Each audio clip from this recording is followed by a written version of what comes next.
High, তোমাদের সঙ্গে খুব সুন্দর একটা রেসিপি শেয়ার করছি। রেসিপিটা আজকে একদমই হালকার উপরে শেয়ার করব, বেশি ডিটেলে যাব না। এই যে আমি প্রথমে বিউলির ডালটা ভালো করে ফাইনলি পেস্ট করে নিয়েছি।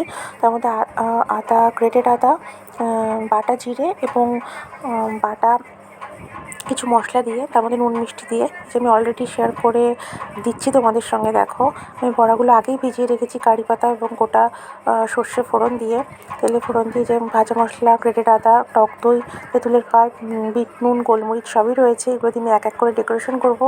এগুলো খুব ক্লোজ ভাজবো না, ওভার ক্রাউডেড করে ভাজলে একটার সময় একটা লেগে যাবে। এই যে আমি অলরেডি রস থেকে তুলে নিয়েছি, রসগুলো হালকা চিপে এবং প্লেটে প্লেটে আমি দিচ্ছি। এরপরে প্লেটেই আমি সার্ভ করে দেবো। আলাদাভাবে দই ডোবাবো না এগুলো, তাহলে বেশি সফট হয়ে যাবে। মা আমাকে এখানে হেল্প করে দিচ্ছে, কারণ পুরোটা আমি একা একা করতে পারিনি। যে টক দই দিয়েছি, ভাজা মশলা দিয়েছি এবং ওপর দিয়ে হালকা বিট নুন এবং ঝুরি ভাজা এবং তেঁতুলের পাল্প দিয়ে আমি পুরোটা শেয়ার করব। কার কার তোমাদের দই বড়া ভালো লাগে আমাকে অবশ্যই জানিও, কমেন্ট করে জানিও। তো চলো, দেখা হচ্ছে নেক্সট কোনো ব্লগে। Till then, tata, bye bye, see you.